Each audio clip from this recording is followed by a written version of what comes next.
सभी को सेवा सेवा जोहार। जय आदिवासी, जय भीम।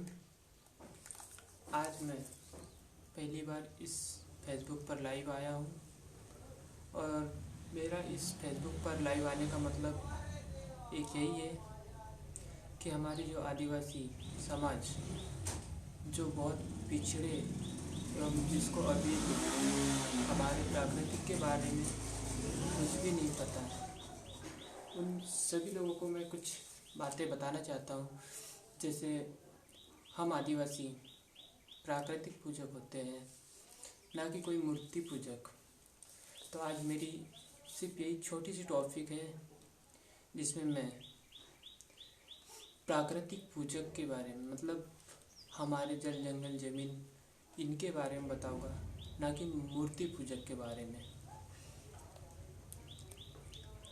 तो हम आदिवासी, जैसे हम जंगल में रहते हैं, तो हम मूर्ति पूजक नहीं करते, क्योंकि हमें मूर्ति की पूजा नहीं करनी होती। हम जंगल एवं ज़मीन एवं जल को मतलब शुद्ध, मतलब अच्छा बनाने के लिए करते हैं, ना कि उस जल जंगल ज़मीन को ख़राब करने के लिए। क्योंकि अगर हम मूर्ति पूजने लगे, जैसे हम अगर कोई मूर्ति बैठालते हैं, तो कोई भी मतलब जैसे जल जंगल ज़मीन को ख़राब नहीं करना चाहता है। इसलिए क्या है, हमें है ना जल जंगल को बचाए रखने के लिए हमें कभी मूर्ति की पूजा नहीं करनी चाहिए। अगर हम मूर्ति की पूजा करने लगे, उससे क्या है, हमारे पर्यावरण को प्रदूषण भी होगा और हमें बहुत आगे चल के बहुत तकलीफ़ों का मतलब बोल सकते हैं कि हमें बहुत नुकसान हो सकता है इससे। तो वो क्या है, हम आदिवासियों को जितना हो सके उतना मतलब सोच समझकर, अभी आप जानते ही होंगे कि वैसे ही आरक्षण ख़त्म होने वाला है, सब कुछ ख़त्म होने वाला है। अगर ये सब कुछ हो गया तो हम हमारे प्राकृतिक को भी नहीं बचा पाएंगे और जल जंगल ज़मीन को भी नहीं बचा पाएंगे। कहते हैं कि सारी जल जंगल ज़मीन हम आदिवासियों की है, फिर भी हमें सबसे ज़्यादा गरीब होंगे तो एक आदिवासी समाज, ST SC OBC सबसे ज़्यादा गरीब यही समाज होते हैं। क्यों? क्योंकि इन लोग कुछ सोचते नहीं, समझते नहीं, सिर्फ गुलामी करने की देखते हैं।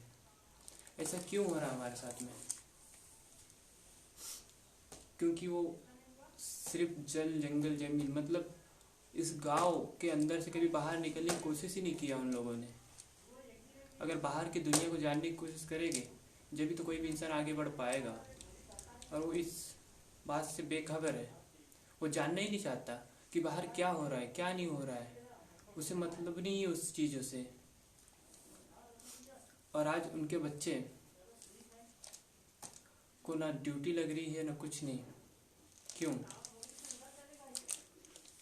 क्योंकि आदिवासी के बच्चे हैं वो लोग, उन लोगों को मतलब ना पढ़ने का अधिकार है, ना वैसे भी स्कूलों में, जैसे सरकारी स्कूल में अच्छी पढ़ाई नहीं हो पाती है, इसीलिए वो अपनी पढ़ाई अच्छे से पूरी नहीं कर पाता है और आखिर में वो 8वीं 9वीं 10वीं में जाकर फेल हो जाता है, फिर वो आगे पढ़ाई नहीं कर पाता है। ये उन लोगों को अभी नहीं, लेकिन बाद में चलकर बहुत बड़ा नुकसानदायक होता है। क्योंकि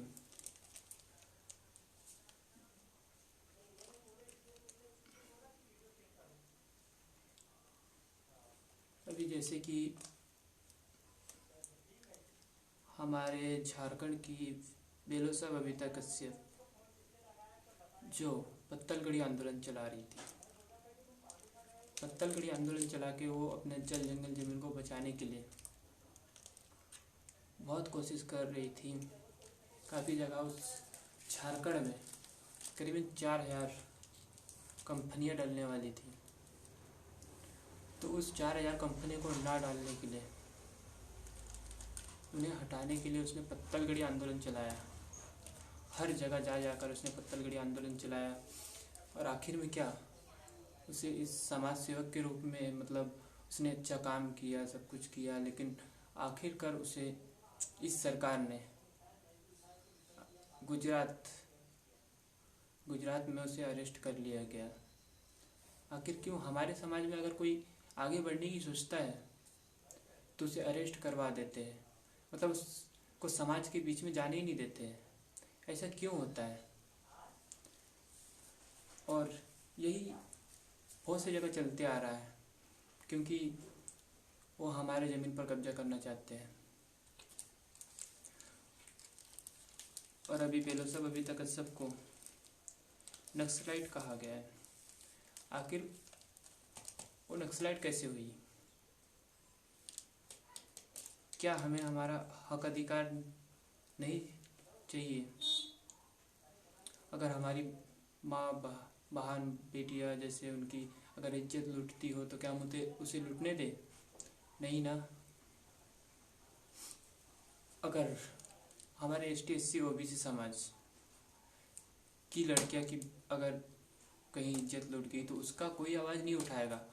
और आखिर में अगर कोई दूसरे समाज की लड़की हो, कोई बहन बेटी हो, तो उसकी अगर कुछ भी हुआ तो उसे सबसे पहले लाइव टेलीकास्ट किया जाता है, सब कुछ किया जाता है। ऐसा क्यों होता है? हमारे समाज में मतलब कुछ भी नहीं होता है। हमारे समाज में कोई आवाज़ उठाने के लिए लिखता है। ऐसा मतलब इसलिए होता है क्योंकि हम लोग आवाज़ उठाना नहीं चाहते, और हम अगर आवाज़ नहीं उठाएंगे तो हम अभी जहाँ पर हैं वहीं पर रह जाएंगे, इससे ज़्यादा गरीब और हो जाएंगे। और आखिर में क्या करना पड़ेगा? आरक्षण भी खत्म हो चुका है धीरे धीरे, ना हमें संविधान का अधिकार मिलेगा। तो एक हिसाब से देखा जाए तो हमें कोई भी अधिकार नहीं मिल पाएगा। फिर हम क्या कर पाएंगे? कुछ भी नहीं कर पाएंगे। तो ये सब क्यों होता है? हमें मतलब हमारे समाज को जागरूक करना होगा। अगर हर लोग समाज के लिए थोड़ा सा भी अगर काम कर ले तो मतलब हमारा समाज थोड़ा तो भी आगे बढ़ेगा, और थोड़ा तो मतलब आवाज़ उठाए। NRC लागू हो जाएगा 2021 की जनगणना। 2021 की जनगणना में अगर NRC लागू हो गया तो हमें हिंदू धर्म में शामिल कर लिया जाएगा। फिर वहाँ ना आदिवासी रहेगा, न ST OBC, कुछ नहीं रहेगा, मात्र हिंदू धर्म। मतलब एक हिसाब से देखा जाए तो ये भारत देश हिंदू राष्ट्र होने वाला है। तो अगर हिंदू राष्ट्र हो गया तो हमारा तो मतलब पूरी पहचान, संस्कृति और सारी चीज़ें मिट जाएगी, और ये सब हो जाएगा। तो हमें अगर इसे बचाना है तो हमें अभी से कोशिश करना होगा। अगर हम अभी से कोशिश नहीं करते हैं तो हम आगे चल के मतलब कुछ भी नहीं कर पाएंगे। और मैं सोचता हूँ कि हर इंसान ने मतलब कोशिश करना चाहिए कि हमारा समाज जागरूक हो, हमारे समाज में मतलब और आगे बढ़ना चाहे। क्योंकि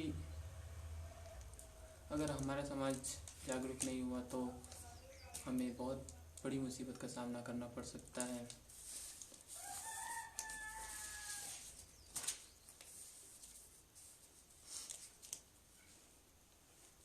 आदिवासियों को कितने हक और अधिकार है? संविधान। हम जानते हैं आज भी ST SC OBC के ऊपर अत्याचार हो रहा है, पर आवाज़ उठाने वाला कोई नहीं है। आदिवासी फिर भी जी रहा है, परंतु कब तक? आखिर कब तक जिएगा वो? कभी ना कभी तो उसे आवाज़ उठाना ही होगा। उसके लिए ना सही, उसके बाल बच्चे के लिए उसको आवाज़ उठाना होगा। परंतु कब तक? उसे एक दिन ऐसा भी आएगा जब आदिवासी फिर से गुलाम हो जाएगा। आदिवासी एक बार फिर से गुलाम हो जाएगा, जबकि आदिवासी की इस भारत देश, ये देश उनका ही है, फिर भी वो गुलाम हो जाएगा।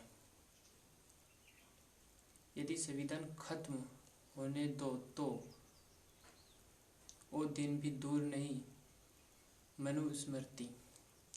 मनुस्मृति लागू होने के लिए कुछ देरी है। जिस दिन मनुस्मृति लागू हो जाएगा तब आदिवासियों की मुसीबत पड़ने वाली है। अभी सोशल मीडिया पे ही चलते हैं, सिर्फ सोशल मीडिया पे ही आता है हमारा, बाकी ना कोई न्यूज़ चैनल और ना ही कोई न्यूज़ टेलीकास्ट करता है। क्यों? क्योंकि उन्हें पता है अगर आदिवासी को न्यूज़ चैनल पे अगर ला दिया गया तो आदिवासी अपना हक अधिकार सब कुछ जानने लग जाएगा। हर घर में मतलब टीवी में हर कोई, छोटे से लेकर बड़े तक सबको पता चल जाएगा कि उनका हक क्या है, अधिकार क्या है। तो वो फिर अपनी आवाज़ उठाना शुरू कर देगा। इसीलिए उसे दबा कर रख रहे, हर इंसान उसे दबाने की कोशिश कर रहे हैं।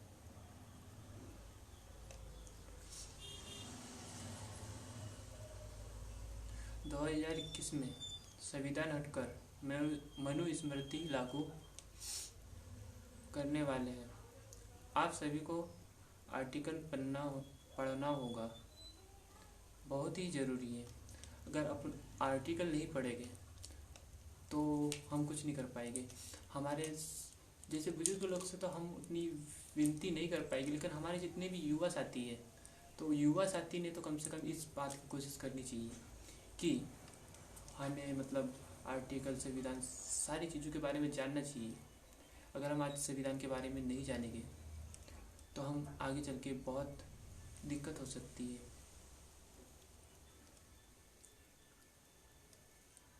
जब तक 19 अधिकार आपको पता नहीं रहेगा तब तक आप कुछ नहीं कर सकते हैं। वर्तमान में आपको पढ़ा लिखा होना भी ज़रूरी है। वर्तमान में हम पढ़ा लिखा अगर नहीं हुआ, हमने अगर पढ़ा लिखा नहीं किया, पढ़ाई लिखाई अगर करना छोड़ दिया, तो हम आगे चल कुछ भी नहीं जान पाएंगे।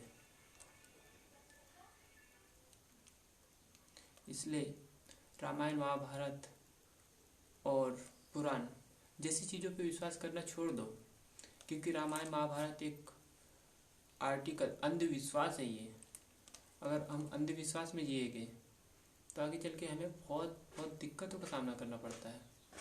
इसलिए हम रामायण, महाभारत और ये सब चीज़ों पे ध्यान नहीं देना चाहिए। मैं ना कोई समाज को बीच में लाऊंगा ना कुछ नहीं, क्योंकि समाज को बीच में लाने से बहुत से लोग मुझे पे ऑब्जेक्शन उठाएंगे। इसलिए मैं कोई समाज को नहीं बोल रहा हूँ, सिर्फ अपने समाज के लिए मैं कुछ बोल रहा हूँ।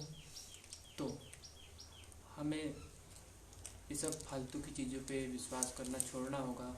जब तक हम इन चीज़ों से बाहर नहीं निकलेंगे, जब तक तो हम कुछ नहीं कर पाएंगे।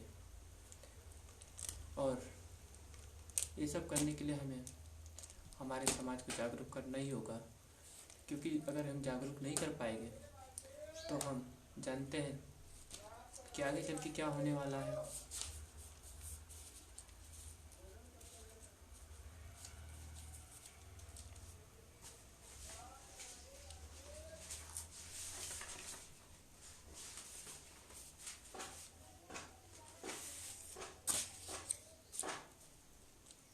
किसी ने पोस्ट किया था, बहुत अच्छा पोस्ट किया था उसने, उसका नाम तो नहीं कहूँगा, लेकिन पोस्ट बहुत अच्छा किया था। बोलते हैं कोयतुर समाज की ओर से इस निर्णय का स्वागत करता हूँ, क्योंकि कोया वंशी को मंदिर से कोई मतलब नहीं है।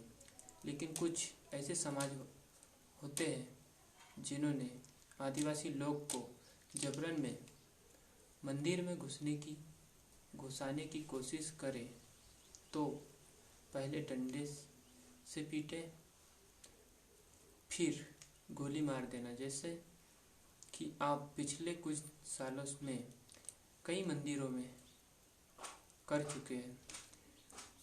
जैसे कुछ मंदिरों में लिखा होता है कि यहाँ सिर्फ वीआईपी लोग ही अंदर आ सकते हैं, वीआईपी लोग ही एंट्री अंदर जा सकते हैं, गरीब लोग अंदर नहीं जा सकते हैं। वो ठीक है, हमें कोई मंदिरों से मतलब नहीं है, हमें मंदिरों में नहीं जाना है, क्योंकि हम मंदिर में जाके हमें कोई कुछ मतलब ही नहीं है। हम प्राकृतिक पूजक है, हम प्रकृति की अगर पूजा नहीं करेंगे तो हमें कुछ नहीं मिलने वाला।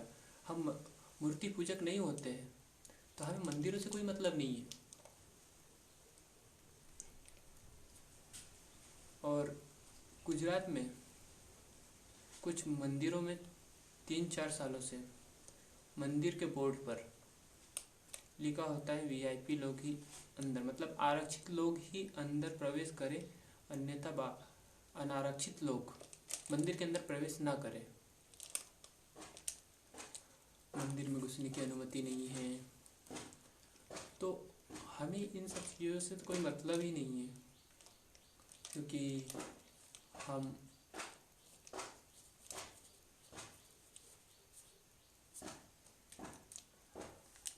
कहते हैं आदिवासी समाज बहुत पिछड़ा है। आबादी में देखा जाए तो आदिवासी समाज अभी बहुत आगे है। आबादी में अगर हम आदिवासी समाज अगर सोचे तो हम बहुत आगे हैं, और ये देश हमारा है। इसलिए हम सब आदिवासी को एक होकर हमारा भी एक राज्य होना चाहिए। अभी तो ना कोई हमारा कोई राज्य है ना कुछ नहीं। अभी हमारे जैसे कुछ पहचान की कुछ चीज़ें थी, जैसे कि एक ट्रेन थी जो गोंडवाना एक्सप्रेस के नाम से जाना जाता था, लेकिन उस ट्रेन का नाम धीरे से सरकार ने निजामुद्दीन कर दिया। धीरे धीरे मतलब गोंडवाना निजामुद्दीन एक्सप्रेस बनाया। गोंडवाना निजामुद्दीन एक्सप्रेस बनाने के बाद में उसे धीरे से उस गोंडवाना नाम को पूरा टोटली हटा दिया गया। बोले तो गोंडवाना एक्सप्रेस के नाम से उसे हटा दिया, फिर उसका नाम डाल दिया निजामुद्दीन दिल्ली एक्सप्रेस। तो हमारी जो पहचान की कुछ चीज़ें जो अभी भी चलते आ रही थी उसे वो हटा देते हैं।